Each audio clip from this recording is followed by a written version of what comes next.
जनवरी का स्पेलिंग जानते हैं बेटा? हाँ सर जानते हैं, आप ऐसे अचानक पूछ रहे हैं। नहीं तो आप बता दीजिए, जनवरी का बता दीजिए स्पेलिंग।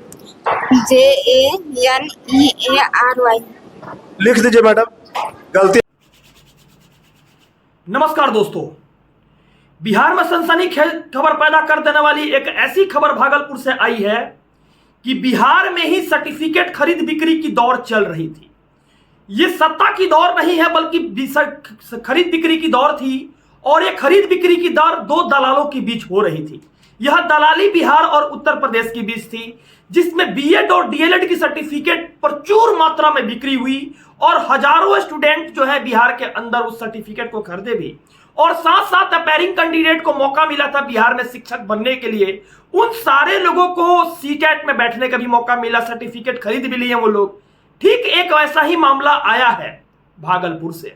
भागलपुर में इस तरह की खरीद बिक्री स्टार्ट हुई थी। कुछ लोग पकड़ में आए हैं, पुलिस टीम्स की कुछ लोग पकड़ में आए हैं, और पकड़ में आने के बाद इस गिरोह का पर्दाफाश हुआ है। और इस गिरोह का पर्दाफाश होने के बाद अभी बिहार में एक हड़कंप मची है। न जाने कितने शिक्षक ऐसे हैं जो बिहार की शिक्षा व्यवस्था में आतंकवादी रूप में बहाल हुए हैं। और जो लोग कहते थे कि चांद पे जमीन नहीं खरीदी जाएगी, ये पता होना चाहिए बिहार में लूट खसोट, खरीद बिक्री, दलाली सब करके लोग कुछ से कुछ कर जाते हैं। लेकिन इन लोगों को सत्ता की सुख नहीं थी, सर्टिफिकेट की सुख थी। ठीक एक प्रकार की लड़की बिहार में इंटरव्यू देते हुए नजर आई। आप बता दीजिए, जनवरी का बता दीजिए स्पेलिंग। JANEARY। लिख दीजिए मैडम, गलती है मैडम, लिख के दिखाइए थोड़ा सा, लिखिए थोड़ा सा। कि आप सचमुच में बीपीएससी से आए हैं कि सेटिंग करके आए? BPSC से आए हैं सर। सेटिंग करके नहीं ना आए? नहीं। बीपीएससी का फुल फॉर्म बता दीजिए तो। जनवरी का भी आपने स्पेलिंग गलती लिखा मैडम, फरवरी का भी आपने गलती लिखा। बच्चों को क्या आप गलत चीज सिखाएंगे? नहीं गलत चीज नहीं सिखा रहे हैं सर, आप अचानक आकर एजुकेशन की वजह से ऐसा हुआ। आप एक शिक्षक है मैडम, जनवरी फरवरी तो बच्चा जानता है मैडम। बिहार के शिक्षा मंत्री का नाम क्या है? चंद्रशेखर सर। चंद्रशेखर जी। चंद्रशेखर जी कब का गए? क्या क्या लिखे है मैडम, पढ़ के बताइए। TUSEDAY। मैडम लिखा है TUSEDAY। आप लोग बताइए ट्यूजडे का स्पेलिंग क्या होता है? खाली 40-50 हजार जो सरकार सैलरी देती है उसी के लिए स्कूल आते हैं? नहीं सर, हम इसके लिए आते हैं। ठीक, नहीं सर, हम ये नहीं। सुधार करेंगे। आपको यह पता चल गया होगा कि इस लड़की को जब मंडे का स्पेलिंग नहीं आता है, ट्यूसडे का स्पेलिंग नहीं आता है, इस लड़की को जनवरी फरवरी का स्पेलिंग नहीं आता है, यह बीपीएससी शिक्षिका बनी है। ताली करते हैं। वाह नीतीश जी, वाह तेजस्वी जी, जो आप लोगों ने बिहार की व्यवस्था को ढकमढोल कर दिया है ना, इस व्यवस्था से कभी भी बिहार नहीं निकल सकता है। यह धांधली टीआरई 2 टीआरई 1 की जो हुई है, इस धांधली से कभी नहीं निकल सकता है, क्योंकि शिक्षा व्यवस्था में उन आतंकवादियों को आपने डाल दिया है जिसको बिहार आज नहीं, आने वाला 20 साल बाद भी शर्मसार होगी।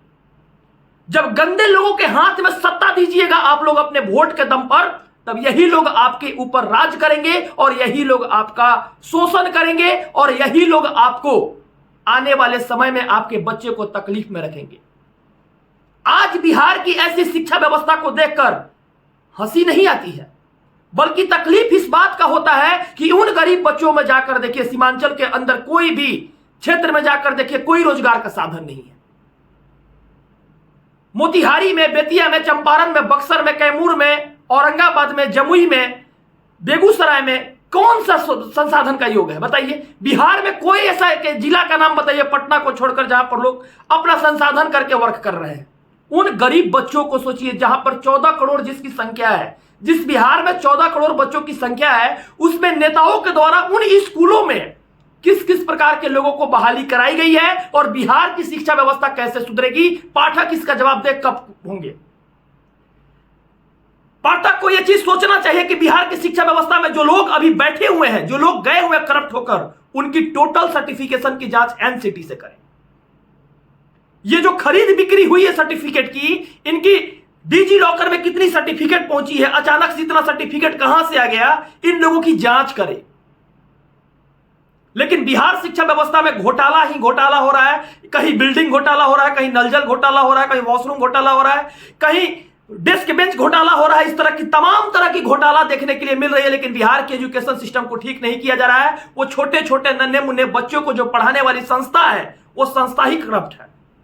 तो बच्चे कैसे आगे बढ़ेंगे? कुछ लोगों का कहना है कि बिहार आईएएस आईपीएस देती है सबसे ज्यादा, लेकिन बिहार में आईएएस आईपीएस वही देता है जो लोग बिहार छोड़कर अलग जगह पर स्थित होकर पढ़ाई करते हैं। रहने वाले तो बिहार के होते हैं, लेकिन उन लोग बिहार समय से छोड़ देता है, वही लोग आईएएस आईपीएस बनता है। आज हमारी बिहार में संसाधन की कमी नहीं है, लोगों की मेंटालिटी की कमी नहीं है, लेकिन कमी है उन शिक्षकों की जो शिक्षक बिहार के अंदर रहकर इन गंदे तरीका से बच्चों को ट्रीट करते हैं और बच्चों के सामने जाकर अपने आत्मों को दिखाते हैं कि मैं बीपीएससी शिक्षक हूं, बीपीएससी शिक्षिका हूं। अरे शर्म चाहिए, लज्जा चाहिए आप लोगों को। लज्जा चाहिए कि उन छोटे छोटे बच्चों के साथ आप लोग धोखा कर रहे हो। लज्जा चाहिए, और लज्जा तो चाहिए वैसा जो धागा पीट रहा था ऐसे ऐसा करके 9th फेल उप मुख्यमंत्री तेजस्वी यादव, जिसके पास खुद को बता रहा हूं कि 10th पास आउट भी नहीं, अगर लालू यादव का लड़का नहीं रहते वो, तो सोचिए कि उनकी कहां पर वो जॉब के लिए अप्लाई करते। इसका कमेंट बॉक्स में जरूर बताइए। और एक हमारा बीजेपी की सरकार है, नरेंद्र मोदी की, 10 साल रह गए पूरे बीजेपी सत्ता में।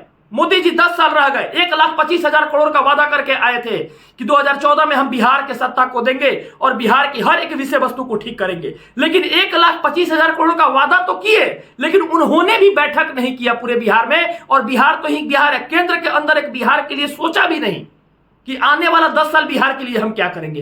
एक बैठक अगर मोदी जी ने किया रहता तो मोदी जी का गुणगान करते, चाहे तेजस्वी जी का गुणगान करते कि अगर अच्छे शिक्षक को स्कूल में भेजे रहते तो।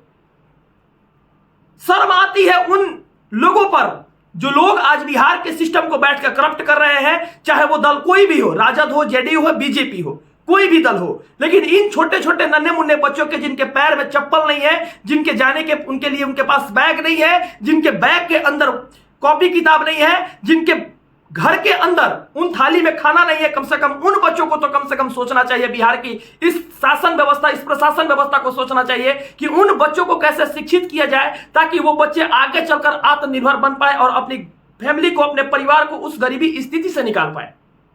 लेकिन बिहार में ऐसी होने वाली नहीं है कुछ।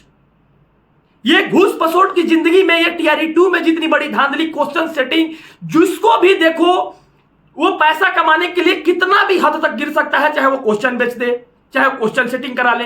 इसलिए मैं बोलता हूं कि कोई भी व्यक्ति नौकरी में रहता है, यानी 50,000 का महीना भी कमाता है मान लीजिए, तो 1 साल में मात्र 6 लाख रुपया कमाएगा और 25 साल नौकरी करेगा तो मात्र 1.5 करोड़ रुपया कमाएगा। उस 1.5 करोड़ रुपया में क्या कर सकता है? किसी रोड के सामने एक जमीन भी लेगा तो 1.5 करोड़ से ऊपर का पड़ रहा है आजकल। उन लोगों भी कैलकुलेशन कर ले कि मात्र 1.5 करोड़ की पूरी जिंदगी नहीं है, जिसमें खाना पीना, परिवार, सारी विषय वस्तु है। इसलिए उन लोग धांधली पे उतर गए हैं। क्वेश्चन बेच देना, लोगों से कम समय में ज्यादा पैसा अर्निंग करने के लिए कोई भी सिस्टम को उन लोग अपना सकता है, चाहे वो पदाधिकारी हो, चाहे वो छोटे दल के लोग हो, चाहे वो बड़े दल के लोग हो। इस तरह की लगातार दिक्कत हो रही है, जिस कारण से इस शिक्षा व्यवस्था को ठीक नहीं किया जा सकता है। और जब तक करप्ट लोग रहेंगे, हमारी बिहार के सिस्टम इसी तरह करप्ट रहेगी। और बीपीएससी जो तारीफ पीट रही है, इससे कर रही है पूरे देश में कि हमने शिक्षक बहाल किया। आपने शिक्षक बहाल नहीं किया है, आपने आतंकवादी बहाल किया है। जाकर देखिए बंगाल की स्थिति क्या हो गई, एएनएम की स्थिति क्या हो गई। इतना बार चेंजेज हुआ है, एएनएम में वो फैसला लागू हो जाता है। और बिहार मतलब बीपीएससी शिक्षक बहाली में जब रद्द करने की बात होती है तो वो मतलब जो कोर्ट का लॉ है एएनएम के में लागू हो जाएगा। नियोजित शिक्षक जब अप्लीमेंट होने वाले थे उसमें लागू हो गया, लेकिन एक कोर्ट का लॉ टीआरई 2 में लागू नहीं होगा, टीआरई 1 में लागू नहीं होगा। इतना सारा चेंजेस के बाद भी, क्योंकि ये चुनावी मुद्दा है।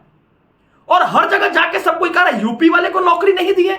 अरे भैया, उन बिहार के बच्चों को देखो जिनके पैर में चप्पल नहीं है, जिनके पास कपड़े नहीं है। हम लोग जाते हैं बहुत सारे गांवों में, बहुत सारे जगहों पर हम लोगों ने देखा, महसूस किया, आंख से आंसू आती है ऐसा सिस्टम को देखते हैं। तो इस सिस्टम को सुधारने हम लोग निकले हैं, हम लोग यूथ हैं। और सिस्टम तभी सुधरेगी जब एक एक यूथ मिलकर सकारात्मक तौर पे काम करेंगे। आपकी क्या राय है इन बीपीएससी शिक्षिका के बारे में? अपना कमेंट बॉक्स में राय जरूर दें। धन्यवाद सारे भाइयों को, सारे बहनों को।